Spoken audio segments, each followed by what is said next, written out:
Woo!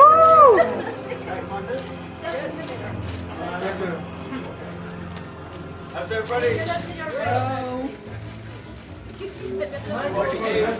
Left, please. This side, please. To the front, Michael. Yeah. Woo! Michael. Very good, Michael. Very good. To this side, please. Left. Center. Michael. This side, please. With the model. With the model. Yes. Woo!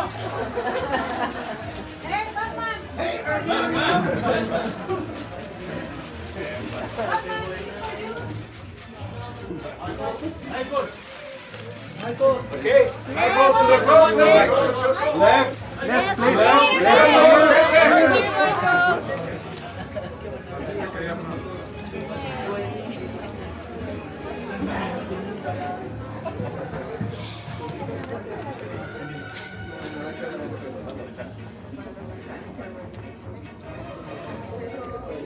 Deberían pasar con los chavos.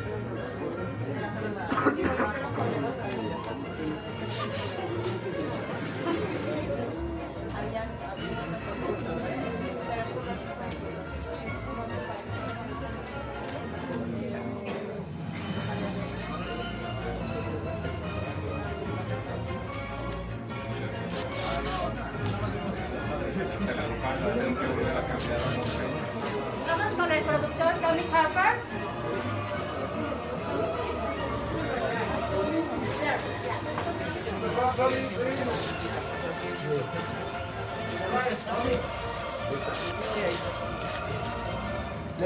Left. Center, Tommy, please. Okay. Tommy. To the left. Left. To the front, Tommy, please. To the right, please. To the front, Gina, please. To the left. Left, please. Jenna, here, please. Thank you. Jenna, to the right. Jenna. One. Left. This side, please. Over here. Beautiful. Jenna. To the left. Left. Left, front. Acá a la izquierda, por favor. Front, left. Izquierda, por favor. Center, Jenna, please. Can you say hi to the fans? Izquierda para acá. Jenna, front. Front. This side, perdóname. This side, Gina, please. Here, front. Center, Jenna, please. Left, please. Left. Jenna, This side. Izquierda, por favor. Here, Listo, please. chicos, gracias. Con los modelos. Debemos de pasar con los modelos. Seguimos con Tim Burton. Demás. Burton.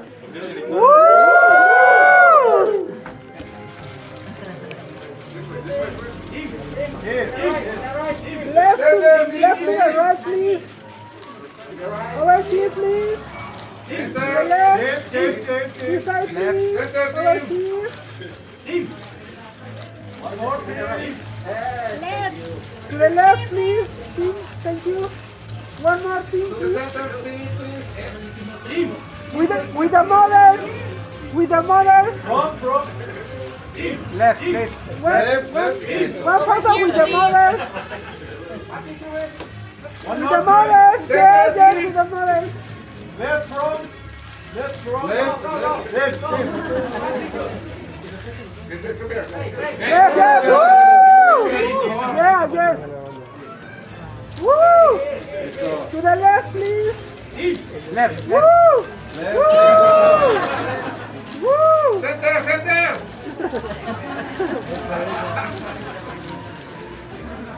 Center, please. To the left, please. One more. Left.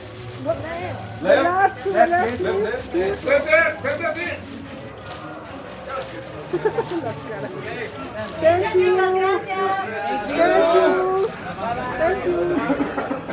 Ok, vamos a ver. Miren, Jenna. Okay,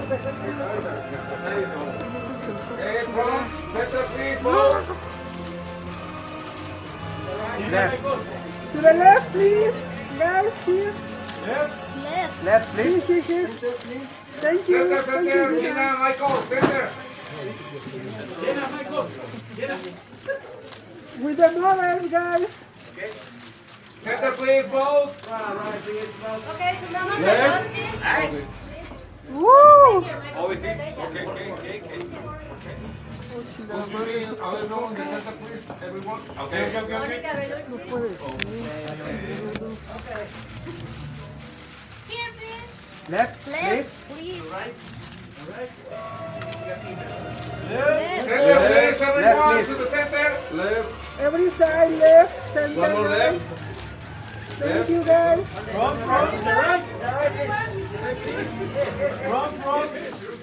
Tim Burton.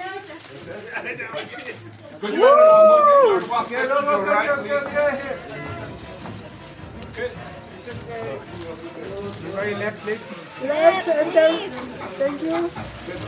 Everybody here.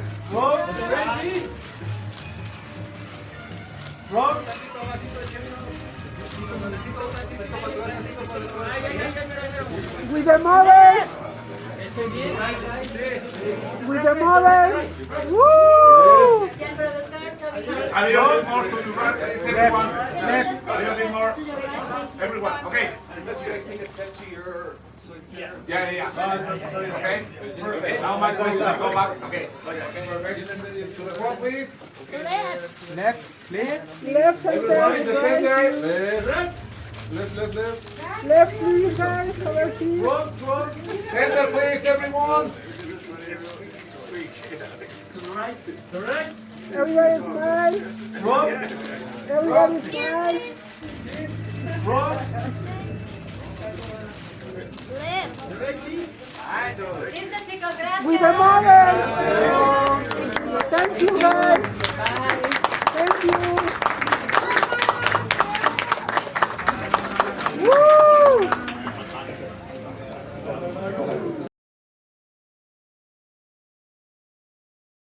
Igual que para mí ha sido una película que ha marcado la vida de muchos cinéfilos por lo peculiar que es, porque es un universo en donde lo extraño colinda con lo usual y hace una fantasía maravillosa en la que nos ha sumergido completamente el director Tim Burton. Y obviamente todos estamos aquí porque en unos minutos tenemos aquí a parte del elenco, a su director. Pero antes que nada quiero recordarles que no se puede grabar la conferencia de prensa, no se pueden tomar fotografías, está estrictamente restringida esta situación. Van a poder tomar fotos cuando aparece el elenco, pueden grabar sus videos también para publicarlos más adelante. Pero una vez que arranque la conferencia ya no se pueden tomar más fotos, más videos, se los pido como con toda la atención y el respeto posible. Muchas gracias. De todas maneras, les van a hacer llegar el material para que ustedes puedan tener todas las preguntas grabadas, interacción y demás. Y ahora sí, yo creo que todos sabemos que esta película ha sido algo que ha trascendido en el tiempo, en la cultura, en la cinematografía, y estoy muy feliz de que tendremos aquí mismo a la persona que creó a este personaje tan icónico con tan solo 17 minutos de aparición en la pantalla, señor Michael Keaton. También tendremos a una voz de toda una nueva generación que le aporta un montón de frescura a esta película, que por supuesto es Jenna Ortega, quien trabaja una vez más con este director. Se integran dos nuevos personajes, dos nuevos talentos, que son nuestra queridísima Monica Bellucci, en un personaje que les va a encantar, y también Justin Theroux, que está un poquito más alejado de la familia Dietz, pero no por eso es menos peculiar. Por supuesto, nos acompaña también el productor, quien tuvo la visión para traer nuevamente a este personaje a la pantalla grande, y claro que sí, la mente maestra detrás de esta película de Beetlejuice, Tim Burton. Así que les pido que con un fuerte aplauso recibamos al elenco y al director de esta película. Y ahora sí, como diría nuestro querido Beetlejuice, it's showtime. Welcome. Thank you, señor Tim Burton. Vamos a dar la bienvenida a Michael Keaton. A continuación nos acompaña Jenna Ortega.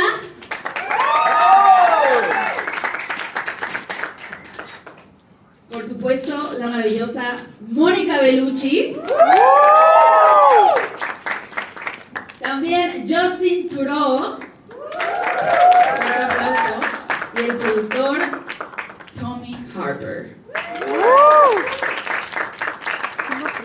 Un fuerte aplauso para que empecemos con esta conferencia de prensa, por favor. Welcome, guys. You can have a seat. We're so excited to have you here. I mean, you can see here we have a girl dressed up as Lydia. We are huge fans of Beetlejuice in Mexico City. So first of all, welcome to our city, a city that loves also like death. We have a culture of that. Yeah, we know. And I want to start by asking you, Tom, Mr. And Michael, we often talk about nostalgia in movies as something that audiences like because they can relive memories from when they were younger. But we can imagine what nostalgia means for you, for the cast, for the crew. So I wanted to ask you how Beetlejuice has followed you in your life, in your career, how he has stuck with you, and somehow led you to make this movie and be a part of this movie again. Well, for me, I mean, nostalgia is a strange word. I didn't look at this nostalgically. I looked at it like it was a character that I enjoyed, in a world I enjoyed, and it just never left me. I mean, obviously it took like 35 years to make it again, but it was like something that just felt finally after all of this time and seeing how people, you get older and you go from, like the Lydia character, going from a teenager to an adult, and that's a journey we all take, and it's the kind of a thing. So the idea of like making like a weird family movie just felt really, really right. So to me, it wasn't nostalgia. It's just I thought of it more of like a strange family, a weird family movie. Nice, and I think Beetlejuice really manages to embrace the weirdness. So, Mr. Michael Keaton, how was it for you to step back again in the set of Beetlejuice and coming to create this character once again? It was more difficult than I anticipated. Well, difficult for me. I was a little more nervous than I actually thought I would have been. It's at the end of the day maybe my favorite thing I've ever done in film. I mean, that's always a difficult thing when people say, "What is your favorite movie?" I can't really answer that, but if someone put a gun to my head, and hopefully no one will. I'd say if you had to say, just go shoot something out, this very well might be it. So to try to do it again, I think it's because I cared about it so much that I was nervous about trying it again. If it was a thing of, when I did, not to discount it at all, but when I did this movie, The Flash, there was just one thing I wanted, one specific thing I wanted to get right. After that, I wasn't that worried really about that. It's just a thing I always liked. And nostalgia is a funny thing because I never understood it, frankly. People say, well, yeah, I get nostalgic, and then one day I don't know what happened, but man, when it hit me hard. Because now I get weirdly nostalgic about a lot of things, and I never saw that coming. Yeah. Well, I mean, I felt it when I was with this cast. I felt like there's people I worked with before, new people, but it just felt like a weird family reunion or a weird wedding or a weird, beautiful weird effects. That's nice. And speaking about family, a new member of this weird and amazing family is Jenna. And we have a question from Julieta, from Skyview, Mexico. I don't know if she's around, but she wanted to know, what challenges did you face in creating Lydia's daughter, Astrid, and giving her a personality of her own? Well, I think it's pretty difficult to be related to Winona Ryder just because she's so cool and effortless in everything that she does, and Lydia obviously is such a beloved character that I think being related to her in any way there's naturally pressure there. But for me, I think it was nice because I think Astrid was written so beautifully, and it's actually really easy to see where she's coming from. She's kind of embarrassed about her mom's success and fame, and she misses her dad, she lost her father, they kind of have a weird relationship, she was sent off to boarding school. So for me, it was just kind of looking more into that, and then obviously bonding with Winona as much as I possibly could, and we just made sure we had good chemistry and things like that, which was super easy with her. And then I think it just kind of fell into place naturally. Was there something you did in order to like create this chemistry, like something on a special activity or something? No, I think it was like 3 days into filming or something like that.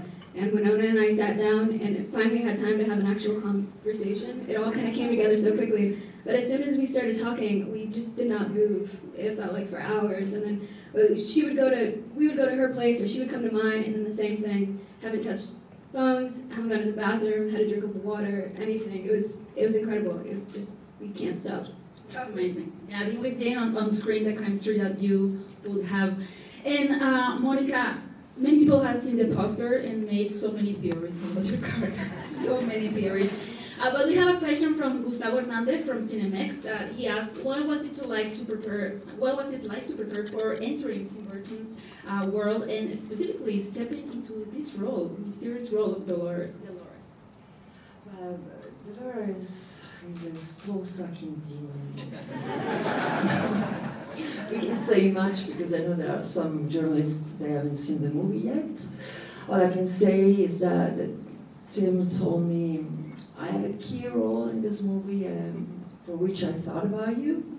And of course I was very happy to accept it, to play it. We should ask why he thought about me, actually. I think it's one of the soul-sucking.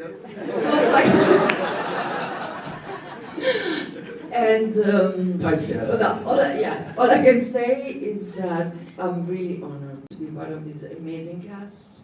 Really enter into Tim's world, so beautiful, poetic, and magical. So I'm part of the new characters, like you. Thank you. Anyway, we're so happy to be here. Thank you. And I love how you mentioned it, and Monica, like entering Tim world, because I believe it's like a whole fantasy to be a part of Tim Burton's movie, to enter his mind. And Justin, you are also becoming part of this character in the movie. And I think that Tim's character are anything but ordinary. And although your character is a little bit aside from the Deeds family and he can kind of judge what they're doing, he also has some traits of his own. So how was it for you to create this character that it feels like normal but weird at the same time? He's maybe the most normal of them. I mean, maybe aside from Astrid, but it was great. It's one of my favorite things to play, sort of comedically, which is shallow and stupid, and sort of not very bright, and add to that there's sort of this emotional component to him, which I really just found hilarious. And then touching on the nostalgia part, being a member of the cast and being able to, and being a huge fan of the movie originally, to be able to walk onto it, I was overwhelmed by those sets and just the imagination that got into them, all the characters, and frankly the script was incredible. So it's a fabulous experience. But all these people really, I just jumped in. The script was good, but everybody really added to it. That was the beautiful thing for me, was like in the spirit of the first one, there was a lot of improv, there was a lot of people really, on a daily basis, coming up with things on the set. So for me, the energy was fantastic, and that, again, made it creative and fun, and I guess you might say nostalgic, I don't know. And something interesting is that this movie is going to be seen by a new generation. I mean, I think we have different generations here who grew up with the first Beetlejuice movie. So this is a question for you, Tommy. How did you work in the production area to ensure that the movie was going to keep that quirky look, but also appeal to new generations? Well, we followed Tim's lead, so we kind of it's about allowing space to create and giving the original fans a little taste of what they remember from the first film, but also making it new and original for the incoming fans that haven't seen the original film. So I think it's just about hitting the right buttons and letting people kind of get back into the world of Beetlejuice, and then throw a little sprinkle of some new items in. But it's really following Tim's lead throughout. Amazing. And I mean, it's been more than 30 years, but Michael, we have a question from El Sol, from Belén Eligio. He wants to know, how has your relationship with the character Beetlejuice evolved through the years? Wow, I'm not ready for that. I love this question because it makes me worry about myself. Yeah. Well, the great thing about him, the being, is he kind of does evolve and he kind of doesn't. You know, he's kind of the best and worst of everything. So, you know, just to reiterate something, and then I promise I'll get to that. You know, I would put in that up there, but not. It's a little bit of a dissimilar thing when I did Birdman, but so it was that experience wasn't, you couldn't compare, you just can't compare it to other experiences, you know. So without sounding too arty, it's true art because you don't have a choice but to be part of it. You know what I mean? Sometimes it's, you know, it's, and I like it like this also. I like teams, so I like when it's clear. The director does that, the producers do that, the actors do that. I actually like that. This is not like that. This is a true like art experiment, you know, a controlled art experiment, and where like Tim says, everybody had an idea, you know, and he welcomes it. It's such a fun environment to be in when that happens because you're not discounted, you know, you might have a lousy idea, but it's an idea because you feel free to do it. So, as that pertains to the question, I'm not quite sure, but you have to. It sounds on one hand silly to even discuss them because, to be really honest with you, I guess I could get actory about it. But the great thing about playing this thing was I didn't have to. It was, I mean, I guess I discount that sometimes in interviews too much because I certainly thought about it because I think about everything I do. It comes from, something has to come from, everything I do has to come from something, some idea, some thought. So when we met, he only said a couple of key things and he and I were kind of, he was trying to explain it, but also it was a bit of a free form at the beginning, right? So when Tim hit me with a couple things, I went, oh, okay, that gives me some sort of an idea. So how it evolves is, it's the same thing because he's kind of, a key thing is he comes from any time, place, dimension, world, you know what I mean, which totally frees you up, just gives you total freedom. So in a way you say, that's the same thing. It's not like, well, he's older now, you know, he's matured. Wiser. He's wiser. Yeah, which is so fucking fun to not have to worry about it. I would say, what you're saying, for me, it's a character, why you can't describe it, because it kind of comes from the subconscious. Yes. It's kind of like, you don't sit there, it's like discussing a dream. I mean, we discuss dreams, we discuss dreams all the time, but to actually discuss a character in a, like, what's his motivation? Yeah. Forget about it. Right. It's true. Like I always joke, I say the most fun thing was I never once would ask the question, make the statement, well, my character wouldn't do that. My character could do anything. Sounds like a great freedom as an actor. Oh my God. Yeah. And it sounds so surreal as well, stepping into this world. And Jenna, this is the second time you get to collaborate with Tim. And it's also the second time you collaborate with him in such an iconic title, right? So, of course, there are like a lot of expectations from the audience, from everyone. But I wanted to ask you, how do you manage your own expectations when you have to be a part of something like this big? Oh, well, I try not to think about it, because then I kind of collapse and then not show up or something like that. But, no, the iconic part, you know, I think that's more Tim's thing. I'm just so grateful to be a part of it, and I think all I can do is just try my best and show up and make sure I did my homework, which is easy when, you know, you have such an incredible film to look back to and refer to when creating something like this.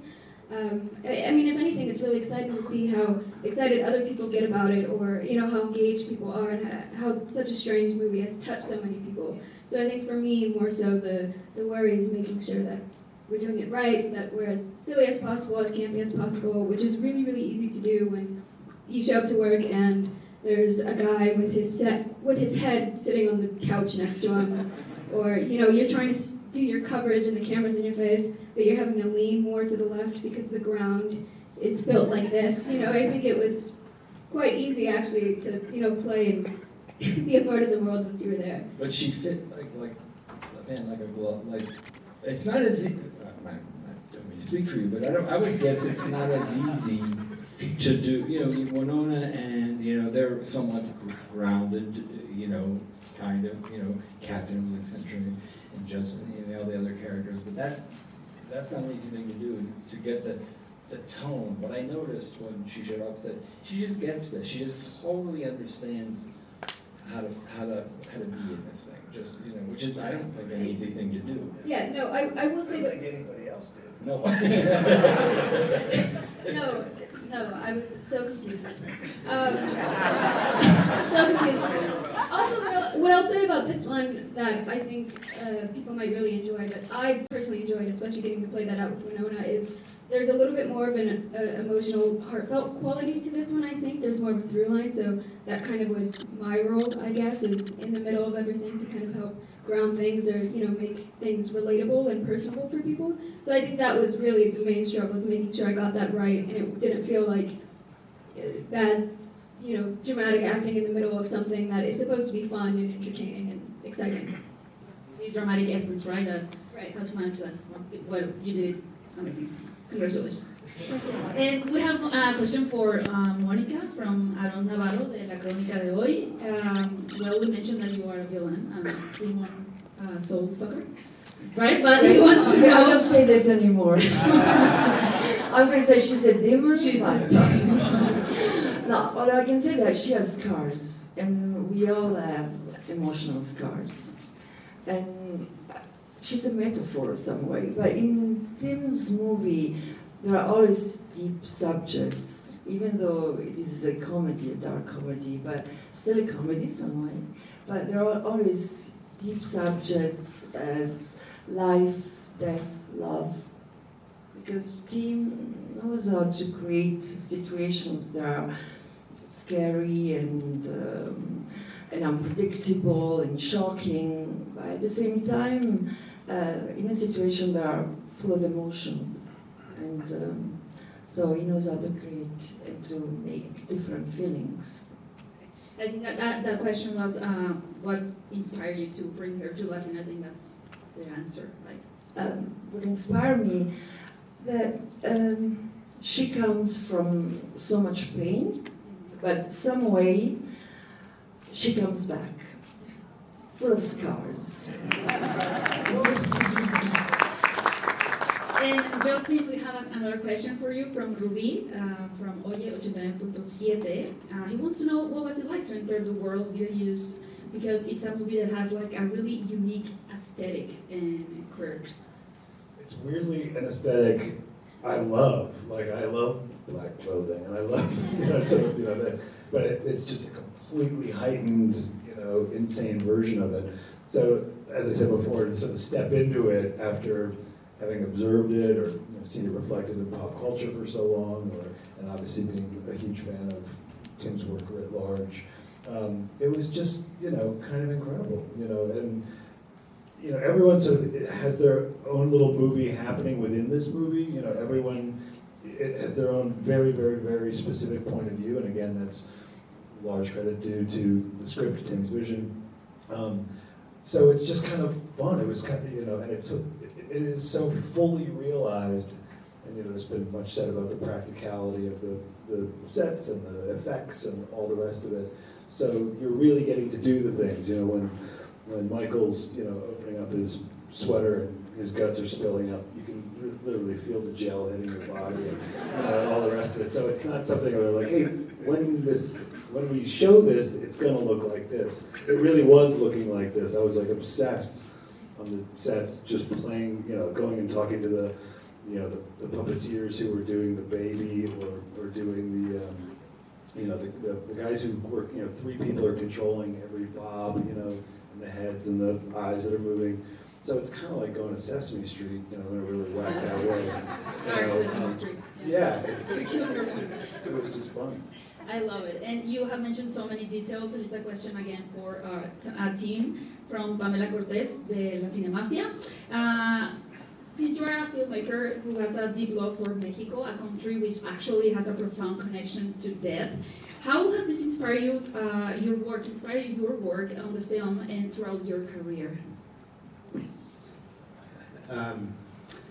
Well, I think this film in particular is, it kind of is, we were talking about this last night at dinner, it's a perfect setup for being here, or for starting the tour here, because all the great visuals that kind of you can lean into Mexico and lean into the vibe of it all. And as Justin was saying, every day showing up on the film and just walking in and seeing the great sets and the costumes and the actors is a gift. And so we just want to give it to the world, and we love being here. And I think kind of having the vibe of the entire film and letting it and showing 20 plus minutes of it here and getting everybody's excitement around it is very special to us.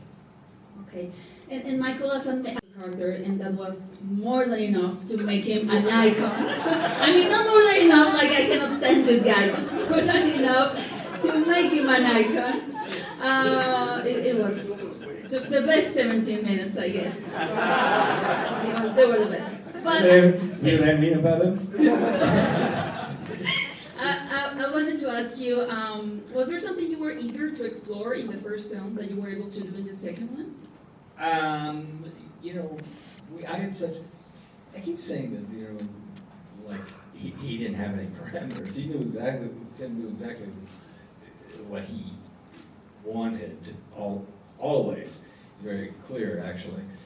So I keep saying I had the freedom to do anything. Well, you know, you're within the boundaries of this world, do you know what I mean? So, no, it was really more, in fact, I'll tell you the truth. In this one, I'm pretty sure if I really went back and looked at it, yeah, there's a ton of improvisation and a ton of just create things, and Tim either says yes or no, mostly yes, because it'll spur an idea in his head, you know, or Catherine will come up with something. And so there was all that, you know, creation on the spot.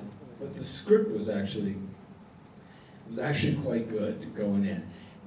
In this case, and I'm not saying it false humility, because I don't frankly have any false humility. No.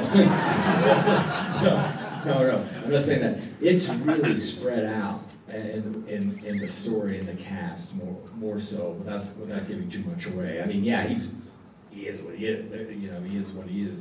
He's that anarchic force.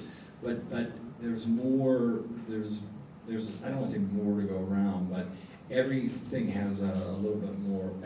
All the other characters and the rest of the storylines resonate, I think, a little more. First of all, I was kind of surprised at how emotional it is kind of toward that. It's very kind of heartwarming in spots. Not too much. Not too much. Don't get too excited. But no, you know, just kind of show up and do the function like you're supposed to function. But really, it was, you know, wasn't. I don't want to say I didn't have to carry the weight, but I didn't have to carry the weight in the first one. It's spread out a lot more in terms of folks stepping up and doing what they do. All right. Jenna, there's a line that Astrid has that is, I think it's fascinating. She says something like, the afterlife is so random. And I think that you're going to be also the voice for a new generation who maybe hasn't seen Beetlejuice. So I wanted to ask you, how do you think that this movie is going to reach a new generation? Oh man, that's such a good question. I'm trying to think. Well, I think there's something, I think a lot of people are fascinated by death and what happens, you know, after, and we live kind of in a strange time right now. So I think that for young people who aren't familiar with the original film and maybe aren't used to seeing something so kind of creative and heightened and funny, but still talking about serious issues like that, I think it's really sweet and a really good balance of, you know, it's a good way to laugh at it and the fact that it's going to happen to everyone. So I think, I mean, I don't know that I would say I'm the voice of the next generation or anything, but I feel really, really grateful to be a part of this, because I feel like this is what young people need nowadays, and you know, we want to keep movie theaters alive, and we want people to watch, and I think with something like this, it's something that's for everyone. You could watch it with your parents, you could watch it with your friends, you could watch it multiple times. There's so many random things. Yeah. There are dogs. Yeah, you can watch it with your dogs. You know, I just have to leave some things fell off. Fell off of Beetlejuice's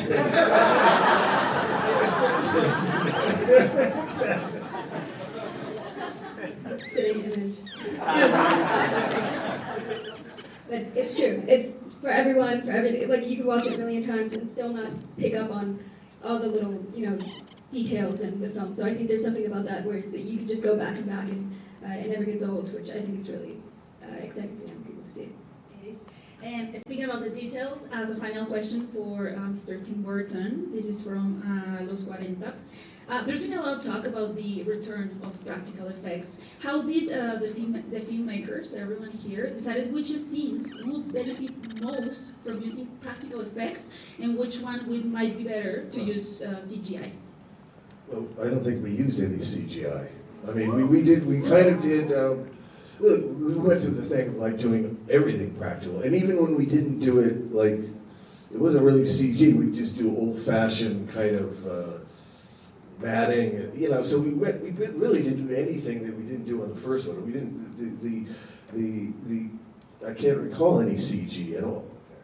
So we just because like Justin said, it was important to the spirit of the film that everybody got in there and felt it. It just made it more emotional. It made it more personal. It made it more fun. It made it more, like I said, in the spirit of the first one. I mean, I didn't even watch the first one in making this one. I just went and did it feeling the characters and feeling the people and feeling it. And I really didn't, because I felt like, I started looking at it, I go like, I didn't understand it to begin with, so what am I gonna learn from this? And I made it, so so I'd rather just kind of treat it like it's something emotional, but made it feel new, but all those same techniques. So that was just, again, part of the spirit of it. So that made it easier for everybody, the actors, to comment on, and just made it more present. It made it more like we were there actually making something instead of thinking about what it was going to look like later. Yeah. Early on, for me, when he and I, through the years, we would go, what do you think? Should we have any interest in doing it again? There were those conversations. The consistent thing, the one consistent thing was, not too much technology. I just knew it. And Tim said, don't worry, that's never going to happen. There was always an agreement, if we ever did it again, it had to be handmade. Because I don't think people consciously understood when they first saw it. Now I think they do, actually. But I don't think they consciously understood what it was about how they, the attraction. First of all, it was just really creative and fun to watch and funny. But I don't think people consciously understood what they were drawn to exactly. You know what I mean? Because it's a hard thing. You're removed a little bit, as brilliant as things like these movies I see. I mean, I'm in the business and I don't understand how certain things are done in movies I look at. It's mind-blowing, the technology, just unbelievable. But there's a tiny, tiny separation, if you ask me. There's a subconscious, tiny little bit distance. I think we're all, we don't even know it now, but I believe so deep there is. In this, you can't put your finger on it, but and so for us to be in the environment, I can't tell you how much fun it is out of the corner of your eye. See somebody like with fishing line pulling something, like like a cat's tail. It's just the most fun.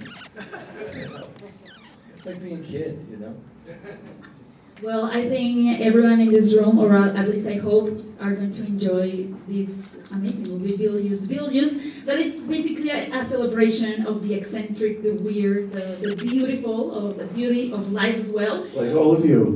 Like all of you.